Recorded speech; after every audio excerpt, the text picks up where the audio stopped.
안녕하세요 여러분, 넷달바입니다. 오늘은 제가 좀 건방진 소리 하나 하겠습니다. 디지털 캐시, 디지털 골드, 비트코인을 표현하는 대표적인 말인데요. 이런 의견들이 다수일 겁니다. 디지털 골드라고 똥 싸고 있네. 뭔 디지털 쪼가리 주제 금. 크크. 설령 비트코인을 알아가며 비트코인은 좋은 거구나 하시는 분들마저도 디지털 골드? 디지털 캐시? 맞아. 비트코인은 더 찍어낼 수 없는 금과 같은 가치 저장 수단이고 P2P로 보낼 수 있는 디지털 정보니까 그렇게 비유하는 거겠지 정도로 생각하십니다.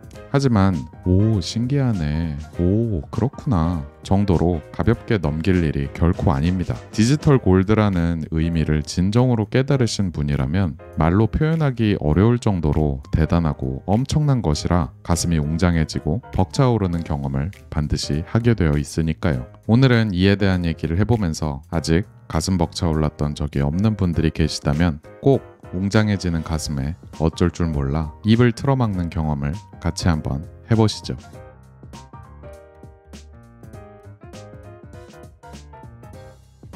여러분, 길거리에서 핫도그 하나 사 먹을 때 돈을 어떻게 내시나요? 크게 두 가지 방법이 있습니다. 지갑에서 1,000원짜리 몇 장을 꺼내서 내거나 신용카드, 체크카드, NFC나 QR코드를 이용한 삼성페이, 카카오페이 등의 디지털 페이먼트가 있겠죠. 별거 없어 보이는 이 두 가지 방법에는 근본적인 차이가 있습니다. 먼저 현찰을 낼 때에는 돈을 내는 사람, 돈을 받는 사람 이렇게 둘만 존재하고요. 돈을 건네고 상품 서비스를 교환하고 나면 바로 손은 들고 헤어지면 됩니다. 다시 말해 그 어떤 지연도 없이 최종적인 결제가 현장에서 즉시 일어나는 것이죠. 반면에 그 외의 모든 지불 방법은 거래 당사자 둘만 있는 게 아니라 중간에서 정산을 해주는 제3자가 반드시 존재합니다. 카드 결제, 계좌이체, 약속어음, 페이팔, 카카오페이 등 제3자가 중간에 있으면 좋은 것이 거래 당사자들이 현장에서 얼굴 맞대고 직접 만나지 않아도 되고 큰 규모의 거래가 이루어질 경우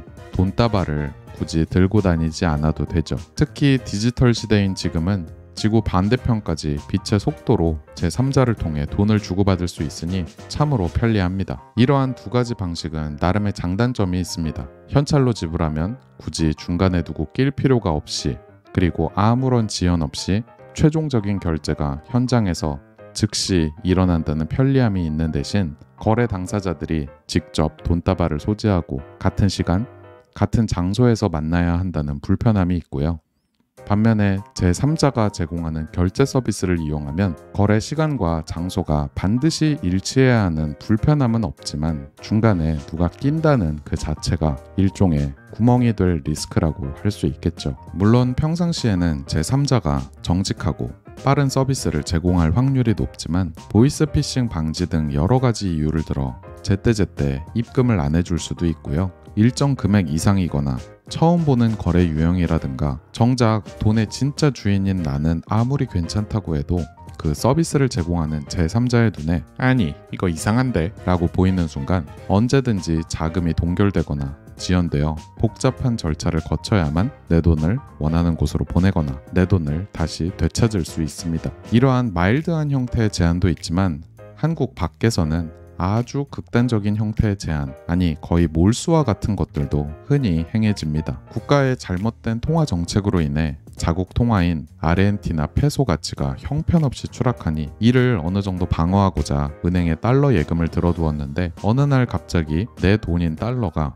시장 환율에 한참 못 미치는 환율이 적용되어 자국 통화로 강제로 환전되는 일, 혹은 국가 경제 비상 상황을 이유로 은행 잔고에 있는 돈을 하루 몇 유로 이상은 못 꺼내 쓰게 하는 그리스 부도 위기 당시의 조치 등이 있겠죠.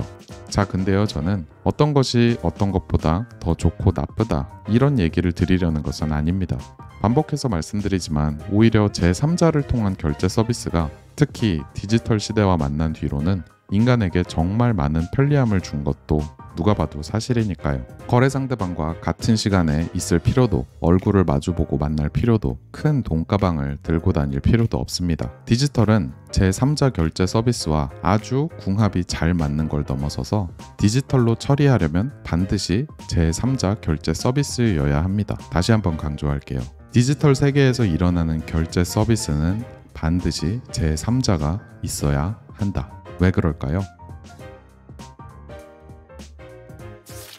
왜 디지털 세계에서는 물리적 세계의 현찰 거래 같은 것이 불가능할까요? 디지털 세계의 기반은 전자입니다. 근데 전자는 매우 작고 매우 가볍죠. 그렇기 때문에 전자를 움직이게 하는 것, 즉 디지털 세계에서 무언가를 만들어내는 데에는 에너지가 거의 들지 않습니다. 따라서 아무리 디지털 세계 안에 현찰 같은 것을 구현하려고 애써봤자 이는 만들어내는 데 에너지가 거의 들지 않는 정보에 불과하기 때문에 얼마든지 새로 만들어낼 수 있는데요.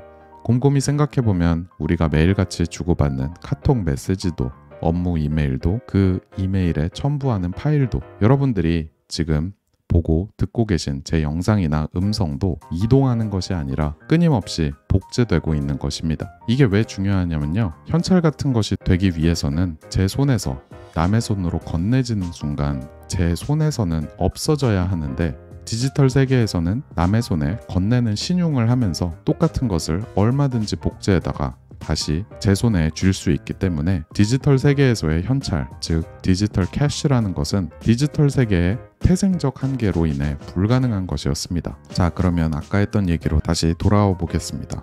디지털 세계에서 일어나는 결제 서비스는 반드시 제3자가 있어야 한다. 어떤 뜻인지 이해되시죠? 디지털 세계에서는 제가 무언가를 남에게 건네줘 놓고 그걸 얼마든지 다시 복제할 수 있는데, 이를 다른 말로 이중지불이라고 합니다. 따라서 이중지불 문제를 해결하기 위해서는 거래를 하고 있는 저와 상대방을 위에서 쫙 내려다보면서 A가 B한테 100원 보냈네? 그러면 B 주머니에는 100원 더하고 A는 그만큼 까고, 이렇게 해주는 신뢰할 만한 제3자가 반드시 필요한 것입니다. 정리하자면 물리적 세계의 현찰 거래는 거래 당사자만 존재하고 실물이 교환되는 순간 최종적인 결제가 그 자리에서 즉시 끝나버린다. 하지만 당사자들이 한날 한시에 같은 장소에 만나야만 한다는 불편함이 있다. 반면 디지털 세계의 결제 서비스는 거래 당사자 사이에 제3자를 중간에 끼임으로써 이러한 불편함을 해결했지만 어떤 방식으로든 구멍이 생길 위험이 있다. 그럼에도 불구하고 디지털이라는 속성,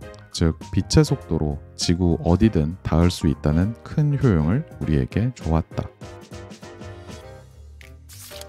여기까지 듣고 나시니 어떠신가요? 디지털 캐시라는 말의 심오한 의미가 좀 더 와닿지 않으신가요? 지금까지 쭉 설명드린 물리적 실물인 현찰의 장점과 단점, 그리고 디지털 페이먼트의 장점과 단점 중에서 오로지 장점들만을 쏙쏙 골라서 취하고 디지털 세계의 태생적 한계를 뚫어냈다는 것이 한간에 돌아다니는 단어인 블록체인이 아니라 비트코인만이 가진 혁신인 것이고, 이에 많은 비트코이너들이 감탄하는 것이죠. 비트코인은 마치 현실 세계의 현찰처럼 다른 사람에게 보내면 제 손에서는 없어집니다. 그리고 그걸 복제해서 제 손에 다시 넣을 방법은 없습니다. 즉 디지털 세계의 태생적 문제인 이중지불 문제를 해결한 것이죠. 그럼에도 불구하고 손에 쥐고 있는 현찰이 아니라 디지털 세계에 저장된 정보이기 때문에 인터넷망을 타고 빛의 속도로 지구 어디든 닿을 수 있으니 이는 가히 인류 역사 최초의 디지털 캐시라고 할 수 있는 것입니다. 근데 이게 다가 아닙니다. 사토시 나카모토는 2009년 발표한 비트코인 백서에 이 캐시라는 말을 사용했지만 지금은 디지털 골드라는 표현도 널리 쓰입니다. 여기에도 심오한 의미가 하나 더 있습니다.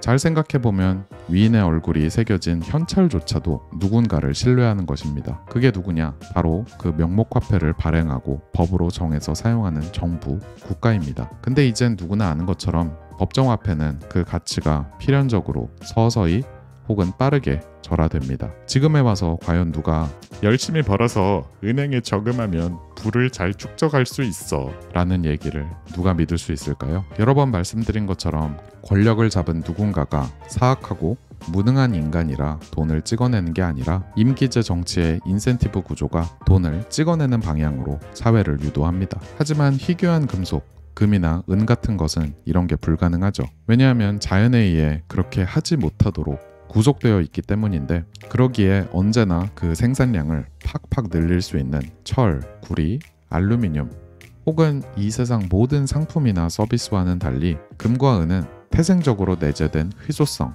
자연의 구속성으로 인해 나 이제 금 더 이상 안 찍을게. 약속한다. 라는 말 따위는 필요 없이 야 그런 약속을 네가 하고 안 하고랑은 상관없어. 어차피 그거 못해. 라는 사회적 합의가 존재하는 것입니다. 이것이 바로 왜 비트코인이 디지털 캐시를 넘어 디지털 골드라고 불리는지에 대한 이유입니다. 현찰이 가지는 장점과 디지털의 장점에 더해 발행량과 발행 스케줄 등이 완전히 코드에 구속되어 10년이 지나도 20년이 지나도 100년이 지나도 비트코인의 발행은 어떠할 것이다 라는 게 그 누구의 약속도 필요 없이 검증이 가능한 사실이기 때문이죠. 야, 나 앞으로 비트코인 2,100만 개까지만 만들게. 야, 4년마다 발행량 반으로 줄일게. 야, 앞에서 내가 한 말들 꼭 지킬게. 비트코인에는 이런 말을 하는 사람 자체가 없고 필요도 없습니다. 그저 비트코인은 코드에 쓰인 대로 제 갈 길을 묵묵히 가는 것이죠.